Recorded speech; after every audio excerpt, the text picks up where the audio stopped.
pagi, shalom Bapak Ibu dikasih Tuhan. Mari kita bangkit berdiri. Mari kita kasih salam kiri kanan, depan belakang. Kita bersyukur pagi ini boleh beribadah kembali bersama-sama di rumah Tuhan. Mari kita akan mulai ibadah kita pagi ini dengan satu keyakinan bahwa pertolongan kita di dalam ibadah pagi ini datangnya dari Tuhan yang menciptakan langit dan bumi dan yang memeliharakan hasil perbuatan tangannya untuk selama-lamanya. Biarlah turun atas kita sekalian anugerah dan damai sejahtera dari Allah Bapa, Allah Putra, dan Allah Roh Kudus. Amin. Jemaat, mari kita mengambil doa teduh. Silakan duduk. Kita siapkan hati kita untuk datang menyembah Tuhan.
Firman Tuhan yang melandasi ibadah kita pagi ini terambil dari Ulangan pasal 6 ayat yang keempat. Dikatakan sini, dengarlah hai orang Israel, Tuhan itu Allah kita, Tuhan itu Esa. Mari kita baca bersama-sama ayat ini.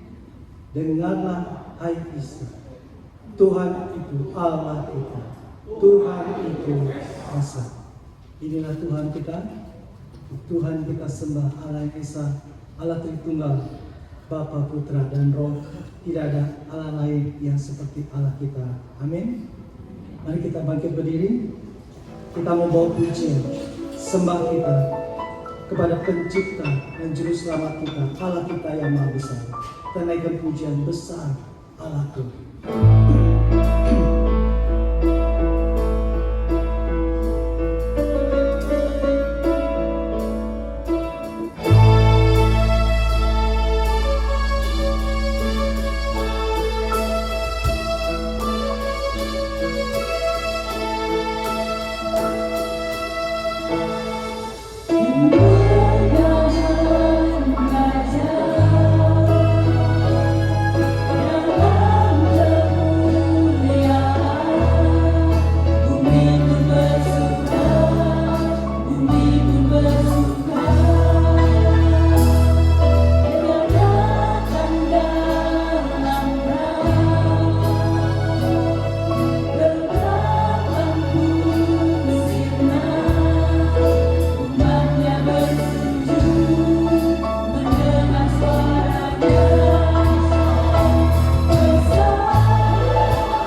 Sungguh Engkau adalah Allah kami yang besar, yang mulia, yang dahsyat, yang layak untuk menerima segala pujian, hormat, kuasa dan penyembahan kami ya Tuhan. Kaulah Allah yang menciptakan kami. Kau Allah yang menciptakan dunia ini dengan segala isinya dengan begitu ajaib dan heran. Dan kami juga tahu Kau adalah Allah yang begitu mengasihi kami. Kau yang mau datang mencari kami yang berdosa, bahkan menyelamatkan kami di kayu salib. Kau mencurahkan darah untuk menebus dosa-dosa kami. Terima kasih untuk segala cinta kasih-Mu bagi kami. Saat ini kami mau datang mendekat kepada Tuhan. Kami sadar Tuhan hanya dosa yang menghalangi kami untuk boleh dekat kepada. Oleh sebab itu Tuhan, dengan hati kami terbuka, Tuhan ampuni segala dosa-dosa kami. Tuhan sucikan dan bersihkanlah kami. Ampuni segala ketidaktaatan kami Tuhan. Sucikan dan bersihkan dengan darah-Mu yang kudus itu. Terima kasih Tuhan Yesus buat janji-Mu Tuhan. Bagi siapa yang mau mengaku dosa dan meninggalkan, Kau yang akan menyucikan dan bersihkan dan mengampuni dosa. Terima kasih Tuhan Yesus. Kami serahkan Tuhan ibadah ini dari awal sampai akhir. Kami rindu hadirat-Mu Tuhan. Kami rindu lawatan-Mu dan jamahan-Mu Tuhan. Kepada setiap kami yang telah hadir di rumah-Mu saat ini Tuhan. Tuhan, Kau yang mengerti apa yang kami gumulkan. Tuhan, kiranya Engkau yang menolong.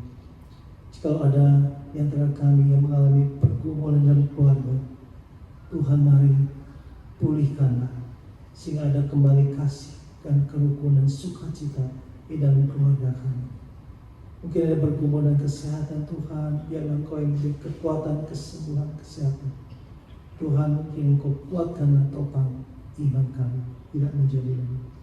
Jika ada bergumul dengan masalah perekonomian, keuangan keluarga, Tuhan kami mohon pertolongan-Mu, biarlah Engkau menjadi sumber segala berkat kami. Beri Tuhan, bukakan jalan. Kami percaya Tuhan yang memberkati kami. Terima kasih Bapa di surga. Kami mau serahkan Tuhan bangsa negara kami juga. Mana hari ini Tuhan akan ada pelantikan presiden yang baru. Tuhan berkati. Kami menyerahkan Pak Prabowo dan Pak Gibran yang akan memimpin di 5 tahun ke depan. Beri hikmat, takut akan Tuhan, dan bijaksana di dalam memimpin negara ini. Tuhan sertailah bersama seluruh jajaran menterinya. Juga berkati di dalam pemilihan kepala-kepala daerah. Tuhan, kami percaya Engkau yang mengasihi bangsa ini. Kepadamu juga Tuhan yang memegang sejarah setiap bangsa. Tuhan sertai bangsa kami. Biarlah Kau bangkitkan pemimpin-pemimpin yang takut Tuhan, mengasihi rakyat ini, bekerja dengan jujur. Tuhan tolonglah, kiranya Engkau yang berkati. Kami menserahkan Tuhan ibadah ini sekali lagi Tuhan. Biarlah nama Tuhan yang kami puji dan sembah. Dan kami mau mendengarkan suara firman-Mu. Tuhan, biarlah Engkau yang menuntun jalan hidup kami. Terima kasih Tuhan, di dalam nama Tuhan Yesus kami berdoa. Amin. Coba dipersilakan duduk.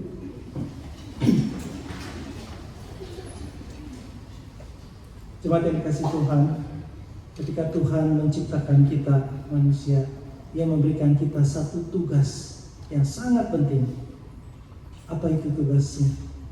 Mari kita membaca sama-sama dalam kitab Ulangan pasal 6 ayat yang ke-5. Ulangan 6 ayat yang ke-5.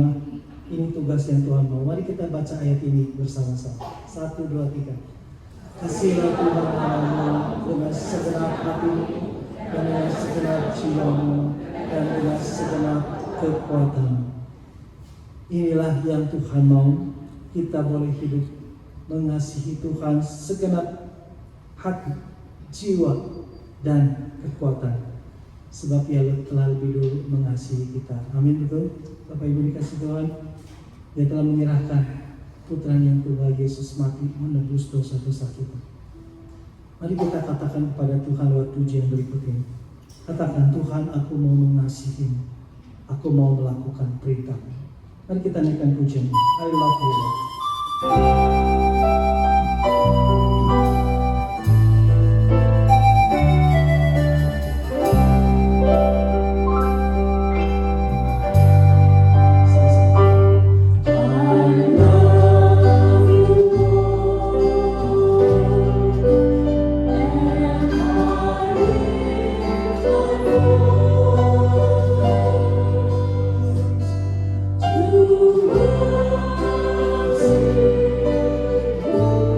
you.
bersama dengan semua anak Tuhan di segala abad dan segala tempat, kita mengaku demikian. Aku percaya kepada Allah, Bapa yang Maha Kuasa, Khalik langit dan bumi, dan kepada Yesus Kristus Anak yang tunggal Tuhan kita, dan kepada Roh Kudus, baik dari Allah yang berikan sengsara di bawah pemerintahan Pontius Pilatus, disalibkan, mati dan dikuburkan, turun ke dalam kerajaan. Pada hari yang ketiga, bangkit pula dengan kekuatan, baik di surga, duduk sebelah kanan Allah, Bapa yang Maha Kuasa, dan dari sana ia datang untuk menghakimi orang yang hidup dan yang mati. Aku percaya kepada Roh Kudus, gereja yang kudus dan persekutuan kudus, Tuhan Tuhan Yesus, kebangkitan orang dan hidup yang kekal. Amin. Saya bisa duduk. Puji Tuhan, pagi ini kita akan sama-sama merenungkan firman Tuhan dengan tema nilai-nilai kekal bermula dari rumah, yang akan disampaikan oleh Injil Yohan. Beliau adalah dosen dari Sekolah Tinggi Teologi Bandung. Dan sebelumnya, pada suara akan memberikan satu pujian yang kiranya boleh menjadi berkat bagi kita sekalian.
Mari sebelum kita merenungkan firman Tuhan, kita menghadap hadirat-Nya dan memohon pertolongan.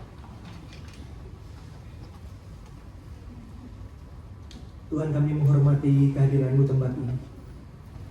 Terima kasih ya Tuhan kalau kami boleh dipersekutukan bersama-sama memuji menyembah Engkau. Engkau Allah yang besar, Allah yang menciptakan alam semesta, Allah yang dahsyat, tetapi juga Allah yang boleh kami panggil sebagai Bapa. Terima kasih ya Tuhan, dalam seluruh kedaulatan dan kekuasaan kami boleh diselamatkan, kami boleh diangkat menjadi anak-anak-Mu. Terima kasih Bapa, kalau kami saat ini datang sebagai anak-anak-Mu bersama-sama menghadap Engkau sebagai Bapa. Dan sebagai Bapa Engkau akan menyatakan firman-Mu kepada kami, menyatakan apa yang menyukakan hati-Mu, menyatakan apa yang menjadi penuntun bagi kehidupan kami. Karena itu ya Tuhan, kami menyerahkan waktu pemberitaan firman ini. Engkau ambil alih, Engkau nyatakan apa yang menjadi kerinduan-kerinduan-Mu yang Kau mau bicarakan kepada masing-masing kami, maupun kami secara bersama-sama sebagai persekutuan tubuh Kristus tempat ini. Berkata-katalah ya Tuhan, permuliakanlah diri-Mu di tengah-tengah kami. Di dalam Tuhan Yesus kami berdoa. Amin. Bapak Ibu jemaat sekalian, Shalom. Pagi hari ini kita akan sama-sama merenungkan satu bagian firman Tuhan yang diberi judul sebagai nilai-nilai yang kekal dimulai di dalam keluarga. Bapak Ibu Saudara sekalian,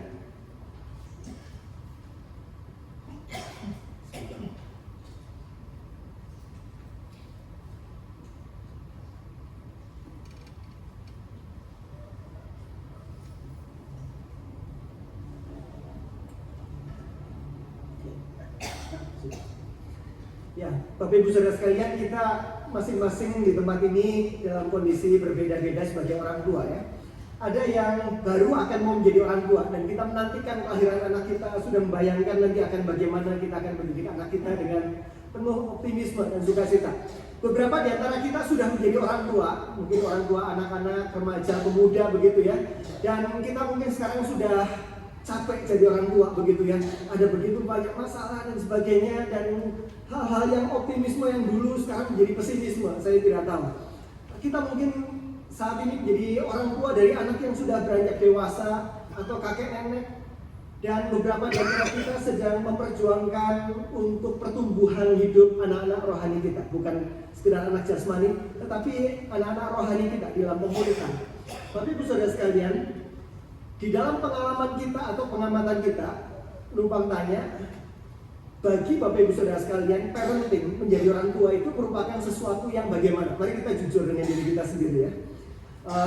Ada skala 1 sampai skala 5, kira-kira saudara-saudara melihat menjadi orang tua itu di skala yang berapa? 1 itu artinya menjadi orang tua itu sesuatu yang memuaskan, menyenangkan, kita menikmati. Tetapi kalau semakin ke sana, aduh ini melelahkan sekali, bikin kita frustrasi. Ya udahlah, udah terlanjur jadi orang tua, mencoba bertahan saja menjadi orang tua. Kira-kira skalanya angka berapa Bapak Ibu Saudara sekalian ketika berpikir menjadi orang tua itu? Kalau 3 itu ya kesana sini begitu ya, jadi tengah-tengah begitu ya. Lebih condong ke yang mana Bapak Ibu Saudara sekalian? Di dalam bulan keluarga ini kita melihat value keluarga ya, nilai keluarga sebagai sesuatu yang penting.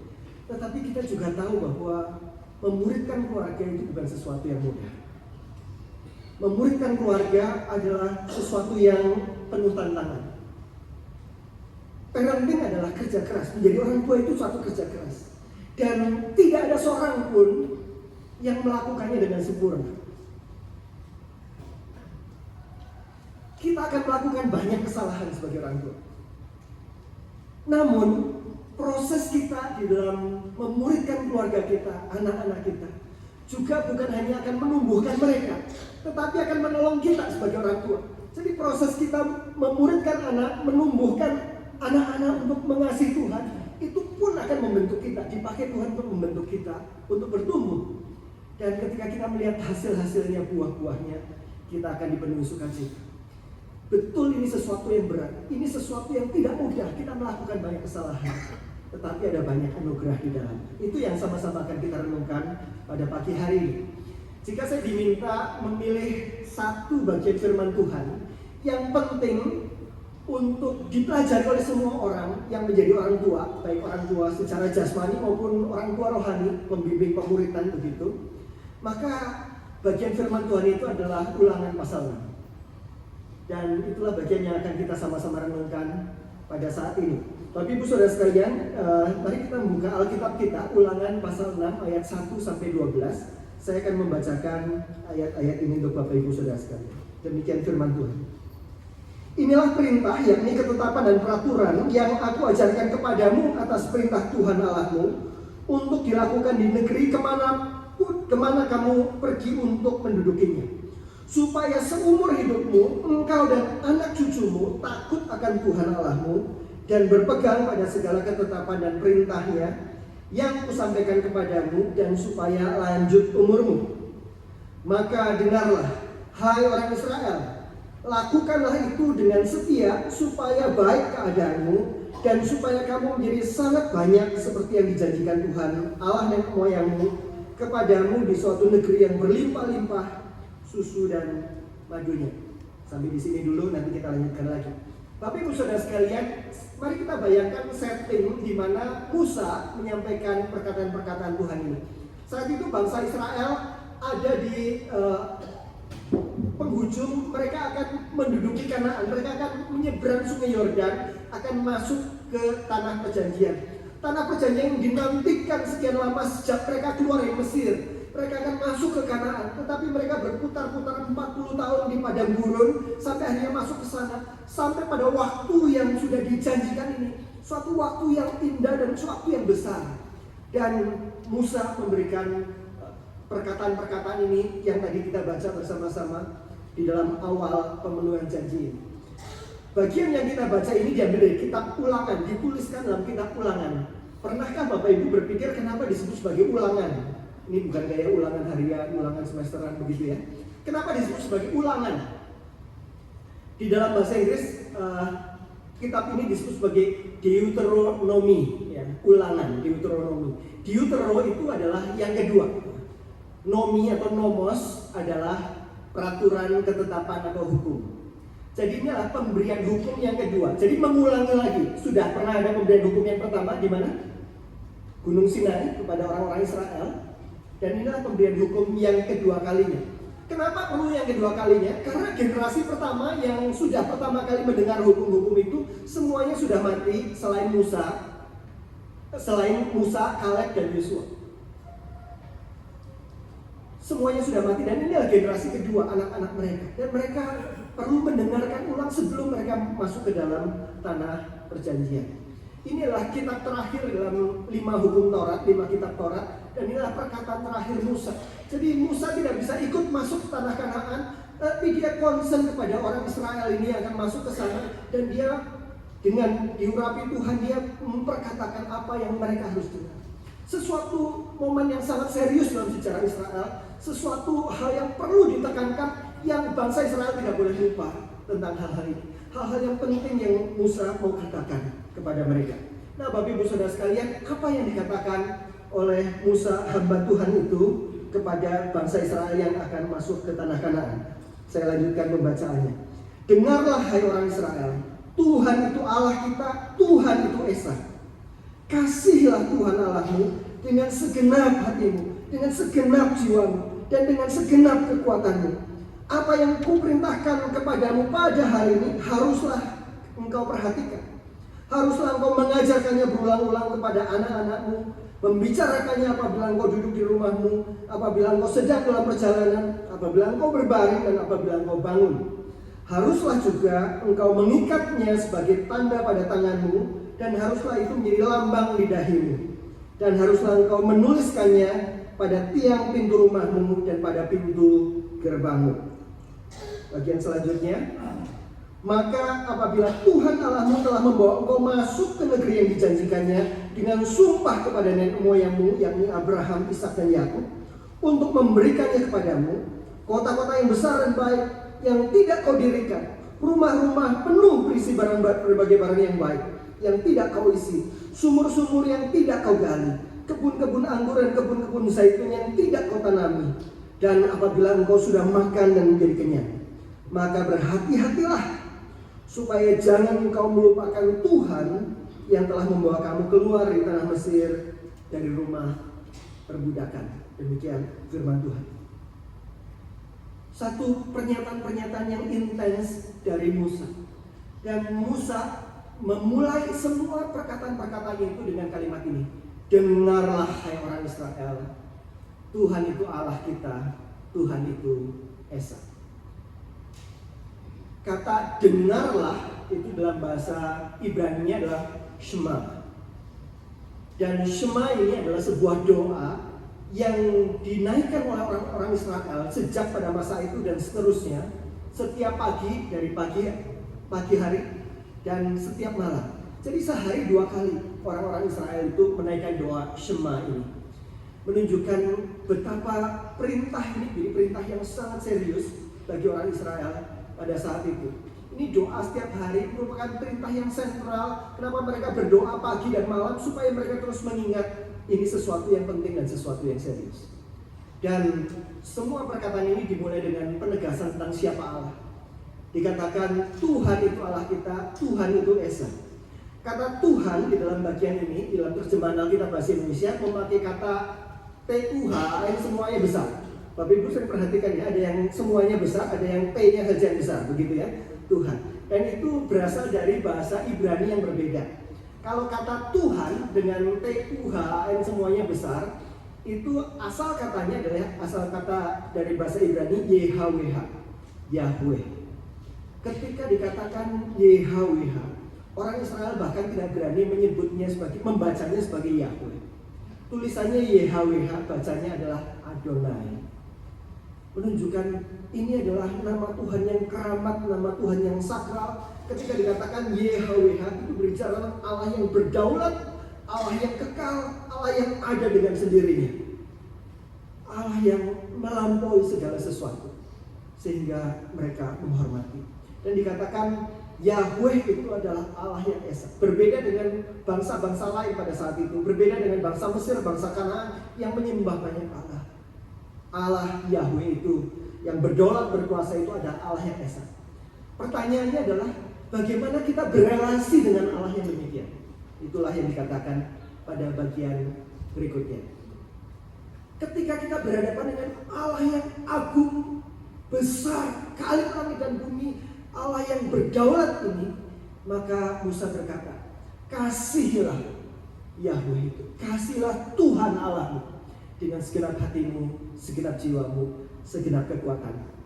Tapi Ibu Saudara sekalian, kadang-kadang kita sudah terlalu lama jadi orang Kristen, sehingga ketika kita mendengar kata kasihlah Tuhan Allahmu, itu menjadi tidak ada gregetnya, itu menjadi sesuatu yang biasa begitu ya. Tapi Bapak Ibu Saudara sekalian, kalau kita memikirkan tentang hal ini, kasihlah Tuhan Allahmu dengan segenap, ini sesuatu yang sungguh-sungguh serius dan punya banyak konsekuensi. Tuhan Yesus sendiri mengatakan bagian ini di dalam percakapannya dengan orang Farisi, dikatakan hukum yang terutama adalah dengarlah hai orang Israel, Tuhan Allah kita, Tuhan itu Esa, kasihlah Tuhan Allahmu dan sebagainya. Jadi bagian yang tadi barusan kita bacakan dan sebagai perkataan Musa itu dikatakan oleh Tuhan Yesus, ini adalah hukum yang terutama, di mana seluruh hukum Taurat dan kitab para nabi ada di situ. Jadi ini merupakan sebuah rangkuman intisarinya dalam kehidupan orang Yahudi pada saat itu dan bagi kita semua. Di dalam hukum Yahudi ada yang pernah menghitung dalam Talmud, ditemukan kalau dihitung-hitung ya dalam kitab Taurat itu ada 613 hukum Bapak Ibu Saudara sekalian. Dari 613 hukum ini ketika Tuhan Yesus bilang hukum yang terutama, intisarinya adalah mengasihi Tuhan. Jadi sesuatu yang serius, bukan sesuatu yang biasa-biasa. Pertanyaan yang menarik adalah kira-kira bagaimana orang-orang pada zaman itu berelasi dengan ilah-ilah mereka. Perintah untuk mengasihi Tuhan, mencintai Tuhan itu perintah yang unik Bapak Ibu Saudara sekalian. Karena orang-orang Kanaan, orang-orang Mesir, kalau kita cari dalam manuskrip mereka, dalam catatan-catatan sejarah mereka, tidak ada relasi dengan sesembahan mereka, relasi cinta. Adanya relasi takut maupun relasi untuk melakukan ritual-ritual tertentu supaya sesembahan itu memberkati mereka. Saya pikir banyak sekali agama-agama suku, ada tradisi-tradisi Jawa, tradisi Tionghoa, tradisi macam-macam. Relasi dengan ilah-ilah itu bukan relasi cinta, bukan. Tetapi relasinya menyembah, takut, dan kemudian membuat sesaji-sesaji dan sebagainya supaya ilah-ilah kita memberkati kita. Tetapi dalam relasi dengan Allah Yahweh, perintah yang inti, perintah yang utama, lebih daripada segala sesuatu, inti dari segala sesuatu itulah perintah untuk mencintai Dia. Mari kita pikirkan tentang mencintai ini. Masih ingat kapan terakhir rasanya kita jatuh cinta, Bapak Ibu Saudara sekalian? Udah lama banget begitu ya rasanya begitu ya. Atau sekarang sedang penuh gairah cinta kepada pasangan kita. Bapak Ibu Saudara sekalian, itulah perintah yang Tuhan berikan pada kita. Cintai Dia. Bapak Ibu mencintai dan mentaati sama atau beda? Ada cerita nih, ada keluarga lagi bepergian dengan mobil. Papanya nyetir begitu ya. Anaknya yang umur 5 tahun di kursi belakang lompat-lompat begini begitu di dalam mobil begitu. Kemudian papanya tegur dia. Duduk begitu ya. Bahaya begitu. Terus dia lagi senang-senangnya lompat-lompat begini, terus harus duduk. Tapi dia bilang dalam hatinya, badan saya duduk, tetapi hati saya terus lompat-lompat, katanya begitu ya. Tapi Ibu Saudara sekalian, kita bisa mentaati seseorang tanpa mencintai. Bapak Ibu bisa mentaati seseorang tanpa mencintai. Perintah Tuhan di sini bukan perintah pertama-tama taati, tetapi yang inti dari perintah Tuhan itulah cintai. Di dalam definisi tentang cinta, apa itu mencintai? John Piper mengatakan bahwa mencintai Tuhan itu mencakup juga mentaati. Ketaatan ada dalam kecintaan. Kalau kita cinta seseorang, kita akan menyenangkan hatinya, kita tidak ingin melukai hatinya, kita menyesuaikan diri dengan dia. Mengasihi mencakup juga mencintai, mempercayai, mensyukuri. Tetapi esensi inti dari mencintai adalah menikmati seluruh keberadaannya. Tuhan paling dimuliakan ketika kita merasa paling puas di dalam Dia. Mencintai adalah akar, ketaatan adalah buah. Yang satu root, yang satu fruit. Akarnya adalah kecintaan. Karena kita mencintai, maka kita mentaati. Dan itulah yang diminta Tuhan kepada kita. Cintai Dia dengan segenap. Bapak Ibu Saudara sekalian, relasi kita dengan Tuhan selama ini adalah relasi karena kita supaya diberkati, maka kita mentaati, persembahan dan sebagainya, atau relasi cinta dengan Tuhan. Kalau orang jatuh cinta kayak apa sih? Kalau jauhan gimana? Rasanya pengen dekat begitu ya. Kalau rumahnya yang satu di Bandung, satu Jakarta karena pekerjaan, rasanya pengen cepat pulang, cepat ketemu begitu ya. Mencintai itu seperti itu, bukan sekedar ketaatan kepada Tuhan, tetapi kecintaan kepada Tuhan. Menikmati Dia, mencari Dia, kangen. Dikatakan dalam Alkitab, lebih baik 1 hari di pelataran daripada 1000 hari di tempat lain. Itu kan gambaran orang jatuh cinta, Bapak Ibu Saudara. Lebih baik 1 hari bersamamu daripada 1000 hari di tempat lain. Lebih baik berdiri di ambang pintu rumah Allahku daripada diam di kemah-kemah orang fasik. Kefasikan, dosa-dosa menjadi tidak menarik lagi. Karena kecintaan saya kepada Tuhan, lebih baik berdiri di ambang pintu rumah Allahku, menikmati Engkau daripada saya bergelimang dosa. Ini tidak lagi menjadi sesuatu yang menarik. Itu gambaran orang yang jatuh cinta sama Tuhan. Bapak Ibu Saudara sekalian, itulah yang diminta oleh Tuhan kepada kita. Cintai Tuhan Allahmu. Cintanya seperti apa? Dengan segenap hati, segenap jiwa, segenap kekuatan. Mari kita pikirkan apa itu segenap hati. Kata hati di dalam bagian ini menunjukkan the center of our being, ya, jadi pusat hidup kita. Tempat di mana pikiran, perasaan, dan kehendak kita berasal, hasrat-hasrat kita berasal. Sesuatu yang di dalam diri kita. Kasihlah Tuhan dengan segenap hati kita. Kemudian dikatakan kasihlah Tuhan dengan segenap jiwa kita. Nah, kata jiwa ini berbeda dengan kata psike.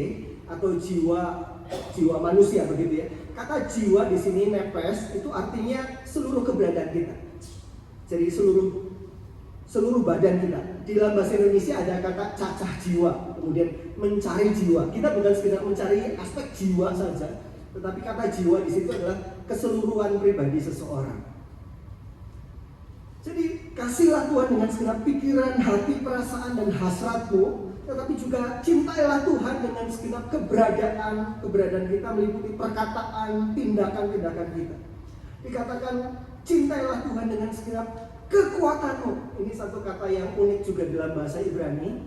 Kata kekuatan ini adalah kalau diterjemahkan bahasa Indonesia sebenarnya kesangatan begitu ya. Nah, di dalam terjemahan Alkitab bahasa Yunani menjadi kekuasaan, dalam terjemahan Alkitab dalam bahasa Aramaik menjadi kekayaan. Itu gambaran dari dalam keluar, Bapak Ibu Saudara sekalian. Mengasihi Tuhan dengan segenap hati, segenap jiwa, seluruh keberadaan kita, tetapi juga dengan segala kekuasaan, kekayaan, segala talenta yang kita miliki. Sebetulnya apa yang mau dikatakan dengan kasihlah Tuhan dengan segenap hati, jiwa, dan kekuatan? Itu menyatakan bahwa Tuhan adalah yang paling utama, yang paling kita rindukan, paling kita hargai, paling penting di dalam hidup kita di antara segala sesuatu. Itulah perintahnya. Bapak Ibu Saudara sekalian, salah satu teguran yang keras oleh Tuhan kepada jemaat di dalam Kisah Para Rasul adalah bahwa mereka sudah suam, cintanya sudah hangat saja, tidak dingin atau tidak panas. Dalam Wahyu 3 dikatakan, aku tahu segala pekerjaanmu, kata Tuhan. Engkau tidak dingin dan juga tidak panas. Alangkah baiknya jika engkau dingin atau panas. Jadi karena engkau suam-suam tubuh, tidak dingin, tidak panas, akan kumuntahkan kau dari mulutku. Saudara-saudara, saya suka sekali minum kopi, dan saya tidak suka minum kopi yang suam-suam. Kopi itu enaknya kalau nggak dingin ya panas begitu ya. Kalau kopinya suam-suam nggak saya minum. Tapi saudara sekalian, Tuhan mau kita mencintai Dia dengan segenap. Itu artinya cinta yang berkorban, cinta yang mendalam, cinta yang menghanguskan segala sesuatu, lebih daripada kecintaan kita terhadap apapun dan siapapun. Bapak Ibu Saudara sekalian, ketika kita berpikir tentang parenting di sini, prioritas utama kita sebagai orang tua adalah menjadi orang tua yang mencintai Tuhan. Kenapa saya katakan demikian? Mari kita pikirkan skenario ini. Jika ditanyakan kepada anak kita, ada diwawancarai gitu ya anak kita itu, tentang siapa kita, tentang orang tuanya, kira-kira apa kata-kata yang akan anak kita pilih untuk menggambarkan papa mamanya? Oh, papa ini begini, mama ini begini. Kira-kira kalau anak kita betul-betul diwawancarai gitu ya, oh papa mamamu itu orang yang kayak apa sih begitu ya? Nah, kemudian mereka suruh menjawab, kira-kira jawaban mereka apa ya? Terus kalau ditanya lagi, menurut anak-anak, ketika melihat papa mama, apa sih yang penting buat papa mama? Nah, kalau anak kita ditanya begitu, kira-kira mereka bisa menjawab apa ya? Hal-hal apa yang paling penting buat papa mama?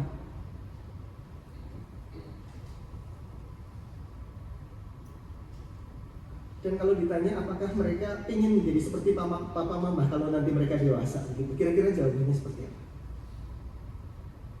Bapak Ibu Saudara sekalian, kita tidak bisa membimbing anak-anak kita menjadi orang-orang yang mengasihi Tuhan kalau kita tidak mengasihi Tuhan. Pertama,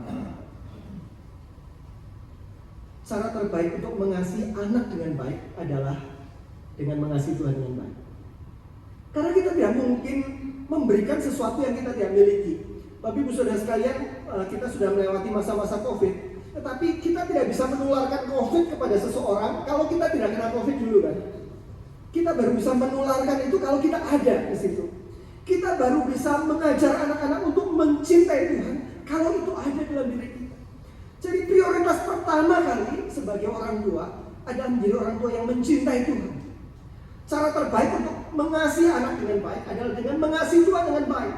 Anak kita akan belajar bagaimana mengasihi Tuhan dengan lihat kita mengasihi Tuhan. Kalau kita dengan orang-orang di gereja, dengan orang-orang di kantor dan sebagainya, kita bisa bohongin mereka. Tetapi kita tidak bisa 18 tahun membohongi anak kita yang tinggal bersama-sama dengan kita, bukan? Kita pura-pura mencintai Tuhan, kita tidak bisa begitu. Anak kita akan tahu. Dan mereka akan belajar dari apa yang mereka lihat, lebih daripada apa yang mereka dengar dari kita.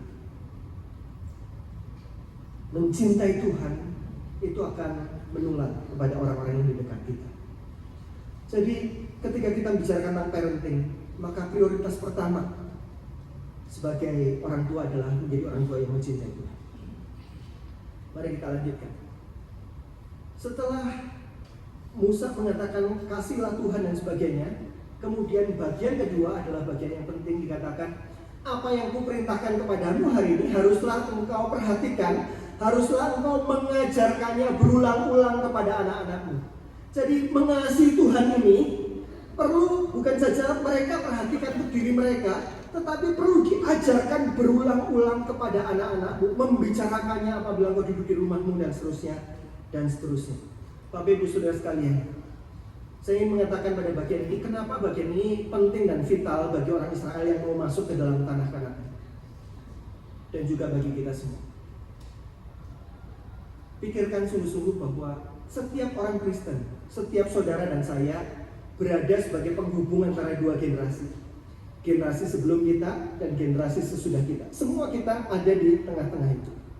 Dan ketika kita tidak mengerjakan bagian kita sebagai penghubung yang baik, akan ada rantai yang terputus. Dan rantai yang terputus itu terjadi dalam kehidupan orang Israel, Bapak Ibu Saudara sekalian. Mereka sudah mendengar perkataan Musa ini sebelum mereka masuk Kanaan, dan mereka akhirnya masuk ke Kanaan, menghalau bangsa Kanaan. Mereka mengalami situasi yang tenang dan tenteram. Tetapi rantai ini terputus pada zaman keturunan-keturunan sesudah Yosua. Mari kita baca bagian Alkitab ini, Hakim-Hakim 2 ayat 7 sampai 11. Satu bagian firman Tuhan yang perlu kita pikirkan sungguh-sungguh. Dikatakan di sana, dan bangsa itu beribadah kepada Tuhan sepanjang zaman Yosua dan sepanjang zaman tua-tua yang hidup lebih lama dari Yosua, dan yang telah melihat segenap perbuatan yang besar yang dilakukan Tuhan bagi orang Israel. Dan Yosua bin Nun hamba Tuhan itu mati pada umur 110 tahun.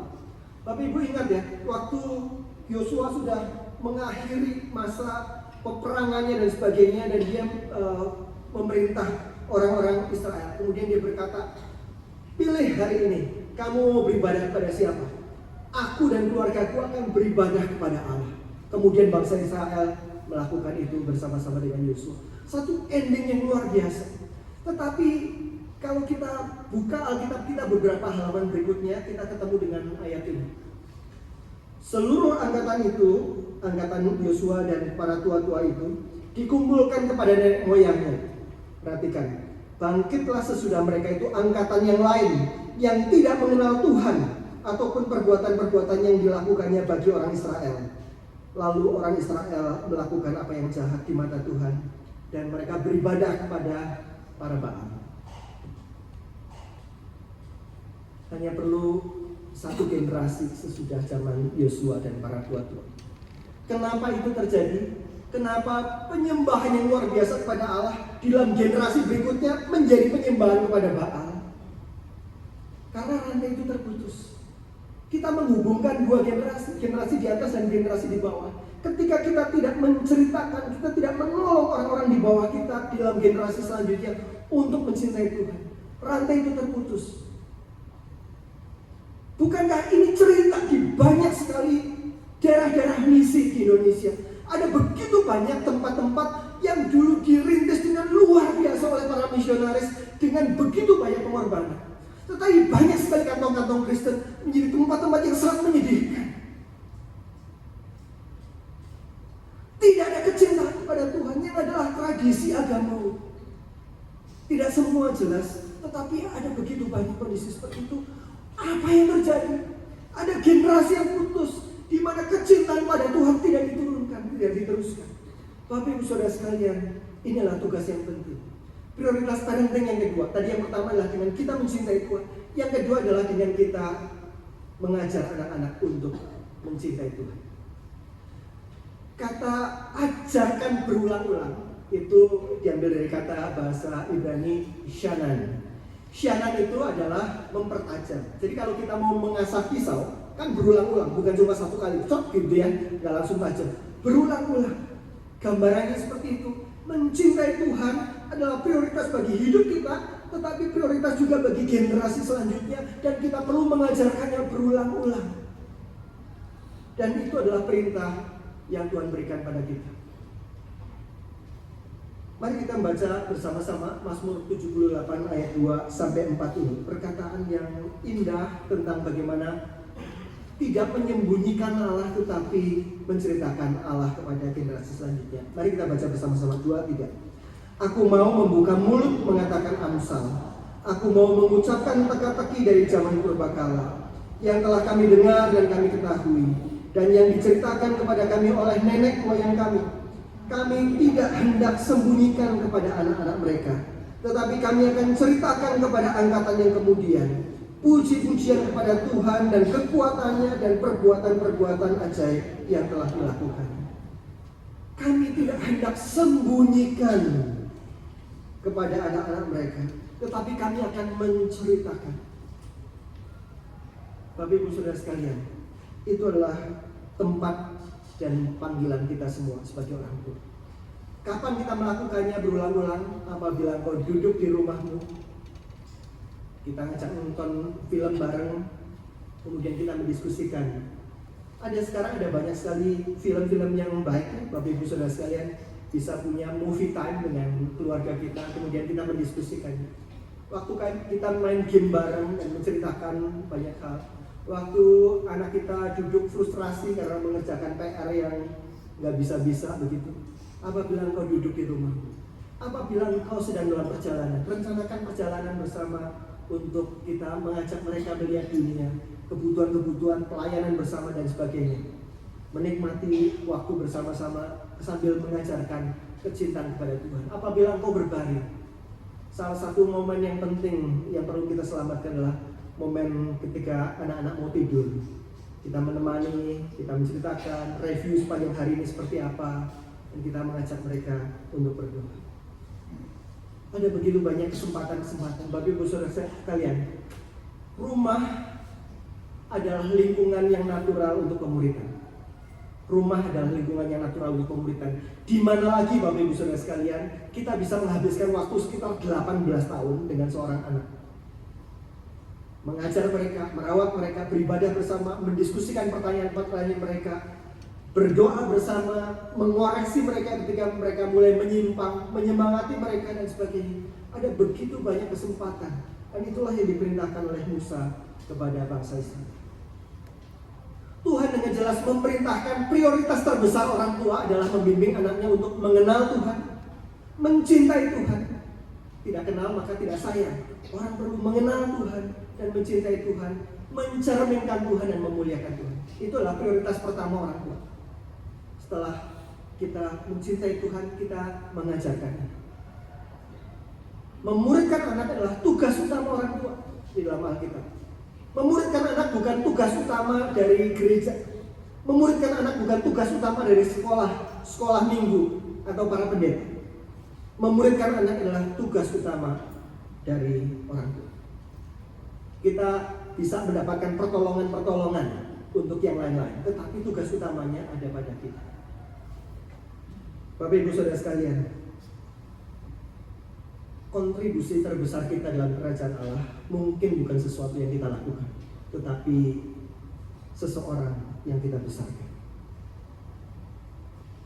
Saya ulangi, kontribusi sumbangsih terbesar kita dalam kerajaan Allah mungkin bukan sesuatu yang kita lakukan.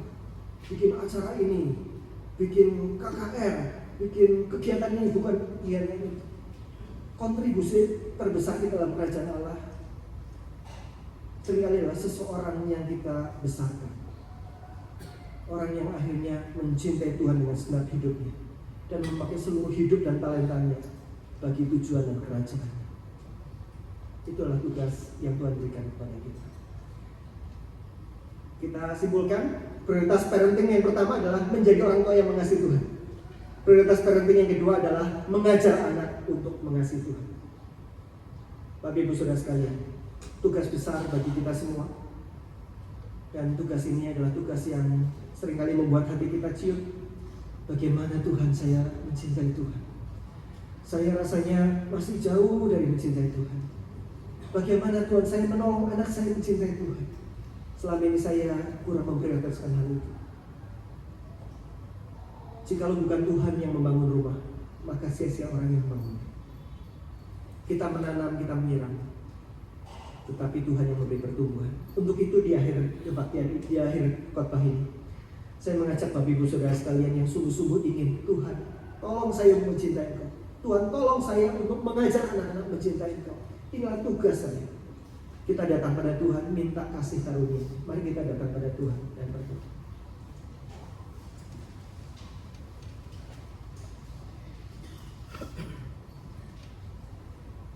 Saudara sudah mendengar firman Tuhan. Ada dua hal yang Tuhan minta dari kita. Yang pertama adalah mencintai Dia lebih daripada apapun. Yang kedua, menolong anak-anak kita untuk mencintai Dia. Mari Bapak Ibu Saudara sekalian jemaat Tuhan, kita berpegang pada kasih karunia dan kebaikan Tuhan. Kita minta Tuhan, Tuhan, tolong saya untuk mencintai Engkau. Tolong saya untuk membimbing anak-anak mencintai Engkau. Sesuatu yang tidak bisa kita lakukan sendiri tanpa kasih karunia dan pertolongan Tuhan. Katakan kepada Tuhan dalam doamu secara pribadi. Pakai hari ini sebagai hari di mana kita berkata pada Tuhan, iya Tuhan, saya tahu ini dua prioritas penting di dalam seluruh hidup saya. Saya mau Tuhan menolong saya, membimbing saya melakukannya.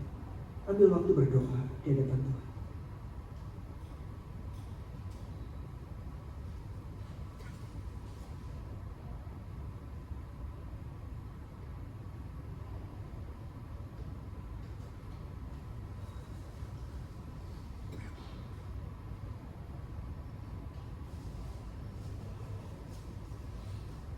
Tuhan, kami menyadari kemiskinan kami di hadapan Tuhan.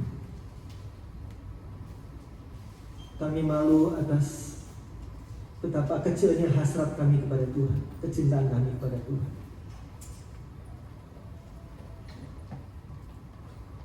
Kami bukannya mencintai Tuhan, tapi kami ingin memperalat Tuhan dan ingin Tuhan mengikuti apa yang kami inginkan, bukan kami mengikuti apa yang Tuhan inginkan. Tolong kami ya Tuhan untuk sungguh-sungguh mencintai Engkau.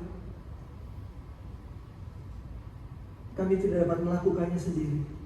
Tarik kami kepada diri-Mu ya Tuhan. Tolong kami dalam segala ketidakberdayaan kami.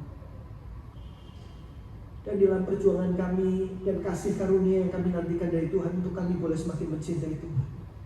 Engkau memberikan kepada kami tugas yang mulia, tugas yang penting, tapi juga tugas yang kami seringkali merasa gagal untuk melakukannya. Tugas untuk membawa generasi berikutnya untuk mencintai Tuhan. Tuhan, kami butuhkan kasih karunia. Kami butuhkan pertolongan. Kami mau mengambil prioritas ini, prioritas untuk mencintai Tuhan, prioritas untuk mengajar anak-anak kami mencintai Tuhan. Tetapi tolong kami ya Tuhan. Tuhan, terus bimbing kami dalam langkah-langkah kecil kami. Dan kami mau menantikan keajaiban dan keajaiban Tuhan mengubahkan hidup kami dan relasi keluarga kami bagi tujuan dan kemuliaan dalam Tuhan Yesus kami berdoa. Amin.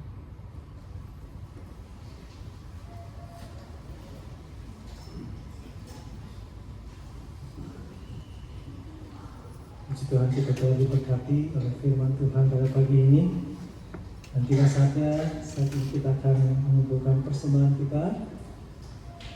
Namun sebelumnya, mungkin Bapak Ibu, minggu yang lalu kita sudah menerima form ini, di mana gereja kita Gardu Jati sedang melakukan renovasi untuk boleh mendukung pelayanan gereja Gardu Jati menjadi lebih baik lagi. Bagi Bapak Ibu yang sudah mengisinya, boleh memasukkannya sekalian nanti di kantong persembahan. Atau saudara bisa scan QR yang ada di depan kursi Bapak Ibu saudara sekalian juga ya.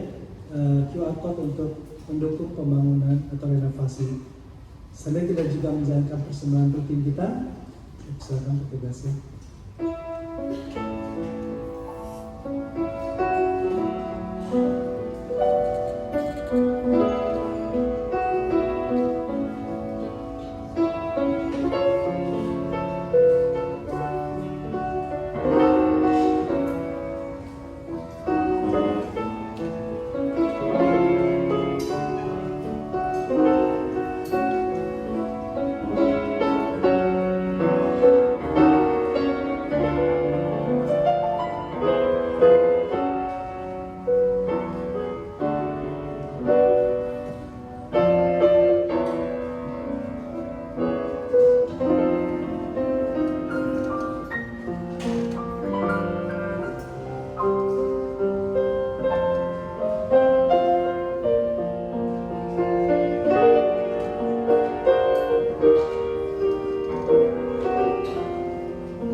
Mari kita bangkit berdiri.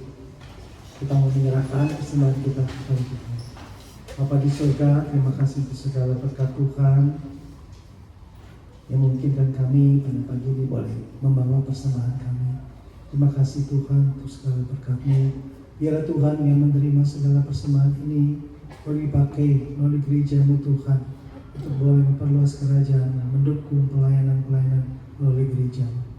Terima kasih Tuhan untuk segala berkat-Mu. Di dalam nama Tuhan Yesus kami berdoa menyerahkan persembahan ini. Amin. Selamat bersama duduk. Mari kita menyimak beberapa waktu singkat. Yang pertama, kalau ada jemaat yang mungkin baru pertama kali hadir di tempat ini, kalau tidak keberatan boleh mengangkat tangannya supaya kami boleh mengenal apakah ada yang baru pertama kali hadir. Tidak ada? Baiklah. Kita berharap minggu akan datang boleh ada jiwa-jiwa baru ya hadir di tempat ini. Yang kedua, kebaktian minggu depan adalah minggu reformasi dengan tema hati-hati terhadap ilah-ilah palsu. Mari jemaat kita dengan setia kembali hadir minggu akan datang, mengajak keluarga kita juga untuk boleh beribadah bersama ya. Kemudian doa onsite pada pukul 5 hari Rabu seperti biasa, di mana firman Tuhan disampaikan oleh Evangelis Desiana dengan tema Simon Sang Petemu. Mari Bapak Ibu kita sama-sama datang di dalam kebaktian doa jam 5 dalam dua bahasa. Kalau tidak bisa, mari kita ikut yang online ya, lewat Zoom jam 7 malam hari Rabu juga. Temanya minggu ini adalah memberi rasa aman kepada senior yang akan disampaikan oleh Pendeta Chong Mun-Yan. Kemudian ada persekutuan parusia dan Chinese Ministry. Temanya Don't Compromise with the World. Jangan kompromi dengan dunia ini. Diadakan tanggal 24 jam 6 sore di Setrasari. Silakan Bapak Ibu yang boleh bergabung dengan Chinese Ministry ini ya. Kemudian dari Noble Woman akan mengadakan camp tanggal 15 dan 16 November di Resort Bogor. Pendaftaran terakhir tanggal 31 Oktober. Silakan menghubungi pengurus daripada Noble Woman ya bagi ibu-ibu yang mau mengikuti ini acara ya. Kemudian baptisan anak, ditunggu pendaftarannya sampai tanggal 10 November bagi Bapak Ibu yang mau membaptiskan anak ataupun cucunya, silakan mendaftarkan. Demikianlah warta gereja kita. Jangan lupa nanti pulang, jangan pulang dulu, mampir dulu ke bawah. Di sana ada kopi, ada snack, ada konsumsi. Kita makan bersama, ngobrol bersama, saling kenal di keluarga besar Kedujati ya. Jadi mari kita mampir ke bawah gitu ya. Mari kita bangkit berdiri, kita mengakhiri ibadah kita. Seperti firman Tuhan yang sudah disampaikan, mari kita naikkan pujian ini menjadi komitmen kita. Kita rindu membawa keluarga kita untuk mengasihi Tuhan dan melayani Tuhan seumur hidup. Mari kita naikkan pujian ini menjadi doa kita.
Mari jemaat kita mengarahkan hati dan pikiran kita kepada Tuhan dan kita terima berkat-Nya.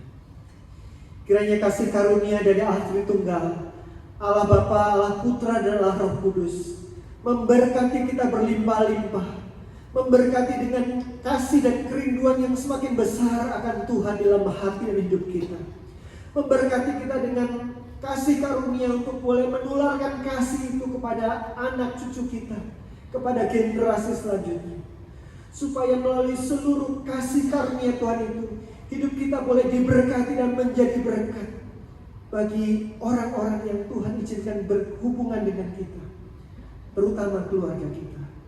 Di dalam nama Yesus kita berdoa. Amin.